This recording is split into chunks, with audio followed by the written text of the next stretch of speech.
नमस्ते दोस्तों। तो आज हम आपको सुनाने वाले हैं एक बहुत दुख भरी दास्तां। आज हमारे दोस्त आपको सुनाने वाले हैं कि कैसे उनके बचपन में उनको कुपोषित रखा गया। उनको एक वक्त का खाना भी नसीब नहीं होता था। तो चलिए सुनते हैं उन्हीं की ज़ुबानी। देखो, खाना तो नहीं मिलता था। मिलता था सिर्फ पानी। उसी पानी में हम लोग रसना घोल के पीते थे। और रसना भी एक्सपायर वाला होता था। जो दुकानदार है वो फेंक देता है ना। हाँ। तो जो फेंक देता है तो बाहर हम लोग उसको उठा के पानी में डाल के पीते थे। ये हमारा होता था एकदम, क्या बोल सकते हैं, दोपहर तक का खाना ही था। अब शाम को हमें खाना मिलता था एक टाइम का। पूरे पूरे दिन में एक टाइम का ही खाना मिलता था। वो एक टाइम का खाना कैसे आता था? तो मैं सुबह से लेकर शाम तक एक होटल में बर्तन साफ करता था। जो छोटू छोटू तुम लोग कहते हो ना, वही था। छोटू था मैं।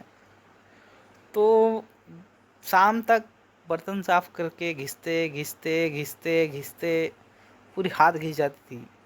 तब हमें हाथ भर खाना मिलता था। उसी हाथ भर खाना को खाते थे पूरा दिन। जो है हम लोग बस वही एक खाना था जो हमें मिलता था। बाकी पूरा दिन रसना पानी से हम दिन काटते थे। कभी कभी ऐसा भी हो जाता था कि दुकानदार के पास एक्सपायर वाला नहीं होता था, सब अच्छे होते थे। उस केस में दिक्कत हो जाता था। फिर हम लोग क्या करते थे उस केस में? पानी में नमक डाल के पीते थे भाई। ये हमारा एनर्जी ड्रिंक था, नीमक पानी। नमक पानी नहीं, नीमक पानी। वो नमक का पैकेट आप लोग लाते हो टाटा वाला। हम लाते थे 5 रुपये में किलो, 1 किलो मिलने वाला। क्योंकि 20 रुपये नहीं थे हमारे पास, 5 रुपये थे। 5 रुपये आराम से हम ट्राई करते थे कि चल जाए 1 महीने। तो पानी में नमक भी कम डालते थे हम लोग। मन भर नमक भी नहीं डाल पाते थे, इतनी गरीबी थी। और मतलब मेरे को तो याद भी नहीं है बचपन में मैंने कभी मिठाई खाई हो। सिर्फ हम दुर्गा पूजा या कोई भी जो होती है त्यौहार, उसी में खा पाते थे मीठा। क्यों? क्योंकि प्रसाद वसाद मिलता था वो मंदिर में, वहीं वहीं प्रसाद खा के वही हमारा मिठाई था। हमें तो ये भी नहीं पता था कि कुछ मिठाई होती भी है। हमें लगता था चीनी ही मिठाई है। क्योंकि नमक आता था 5 रुपये किलो, चीनी आती थी 40 रुपये किलो। तो बताओ, हमारे लिए तो भाई चीनी ही मिठाई था। हमें तो यही पता भी नहीं था कि कुछ मिठाई नाम की चीज़, इसके अलावा कुछ मिठाई होती भी है। तो हम लोग को यहाँ जब कोई त्यौहार होता था, दिवाली हो गया, तो उसमें हमारे घर में बनती थी चीनी वाली रोटी। वो हमारे लिए बेस्ट खाना होता था। ऐसे नॉर्मली हम लोग वही चावल, उसमें पानी, उसमें नमक, ये हमारा क्या बात है। यही। आपकी ये दुख भरी दास्तां सुन के तो हमारा क्या दिल हो भर गया? आया। और बताइए, और आपके साथ क्या होता था? हमारे साथ क्या होता था? कभी कभी मालिक जो है वो दयावान था थोड़ा सा। गांव का था ना, तो दयावान था। वो भाई साहब दिखता था कि लड़का मेहनती है। तो कभी कभी वो एक समोसे भी खिला दिया करता था। लेकिन दिक्कत ये आती थी कि अब एक समोसे हम लोग 3 भाई डिवाइड करना पड़ता था, बहुत कम मिलता था। तो मतलब मेरे लिए तो एक समोसा भी मेरी ज़िंदगी में मैंने आज तक नहीं खाया। हे भगवान।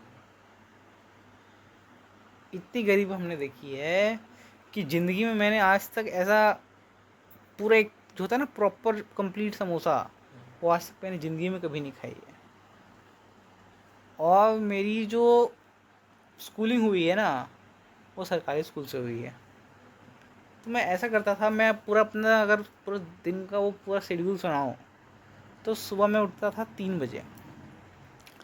3 बजे से लेकर 6 बजे तक मैं मजदूरी करता था। ट्रेन में रेलवे स्टेशन था बगल में, वहाँ पे कुली का काम करता था। लोगों की जो है सामान वामान उसको इधर उधर करता था। वहाँ से 5-10 रुपये कमा लेता था। उसी पैसे से सुबह सुबह घर में खाना वाना पहुँचाता था। तो घर में खाना बनता था। फिर मैं वहाँ से भागता था स्कूल, सरकारी स्कूल। पढ़ने नहीं आता था, अटेंडेंस मिलने पर खाना मिलता था, एक केला या तो फिर एक अंडा, और बाकी जो खिचड़ी होता है वो। तो ये ही हम लोग को खाने के लिए मिलता था। जिस दिन स्कूल छुट्टी होती थी उस दिन भूखे पेट रहना पड़ता था, उस दिन मजदूरी करते थे, वहाँ से जो पैसा आता था उससे खाना खाते थे। इतना दर्द था। फिर 4 बजे हम लोग चले जाते थे होटल में बर्तन साफ़ करने, पूरा बर्तन वर्तन साफ़ कर, क्योंकि शाम को पता ही है लोग खाना खाने आएंगे तो समूह बर्तन भी गंदे होंगे तो धोना पड़ेगा। सुबह इतने लोग नहीं आते खाना खाने, मेनली शाम को ही चलता है सब चटपटे खाने वाला। तो बर्तन साफ़ करने के लिए आते थे, वो हमें 10-20 रुपए देता था एक हर दिन के, उससे फिर रात को खाना चलता था हम लोग का। ऐसे ही मेरा भाई जो है, एक भाई भी था, वो छोटा था, वो नहीं काम कर सकता था, तो उसके लिए भी कमा के लाना पड़ता था, खाना सेक्रीफाइस करना पड़ता था। बहुत ज़िंदगी में दर्द रहा है हमारे। लोग कभी कभी भीख मांगने भी चला जाता था, ट्रेन जो है उसमें घुस जाता था, और कभी कभी बेचा भी है हमने बहुत कुछ, चना वगैरह वगैरह। तो गरीबी है भाई, क्या करोगे। चना भी हमारे पास इतना नहीं होता था कि हम पूरे वो बड़े वाले वो जो होता है कंटेनर उसमें बेच सके। तो हम क्या करते थे, छोटे से मग में चना ले आके कि 5 आदमी भी खरीद ले तो ख़त्म हो जाएगा। तो वही बेच बेच के प्रॉफिट आता था 20-30 रुपए, उससे दोबारा चना खरीद के बेचते थे। ऐसी गरीबी थी कि स्टॉक नहीं था इतना बड़ा कि हम बल्क में ले आके वहाँ बेच सकें, इतनी गरीबी थी। समझ सकते हैं आपने कितना दुख देखा है, बट हम क्या ही कर और सकते हैं, आपको दिलासा देने के अलावा हमारे पास और कुछ नहीं है। बट धन्यवाद, दिक्कत आपने हमको इतनी दुख भरी अभी तो और दास्तां सुनाई। बाकी है अभी। देखिए दोस्तों, हमारे दोस्त और आपको सुनाना चाहते हैं तो हम आपको आगे की कहानी अगले एपिसोड में सुनाएंगे। धन्यवाद आप लोगों का सुनने के लिए।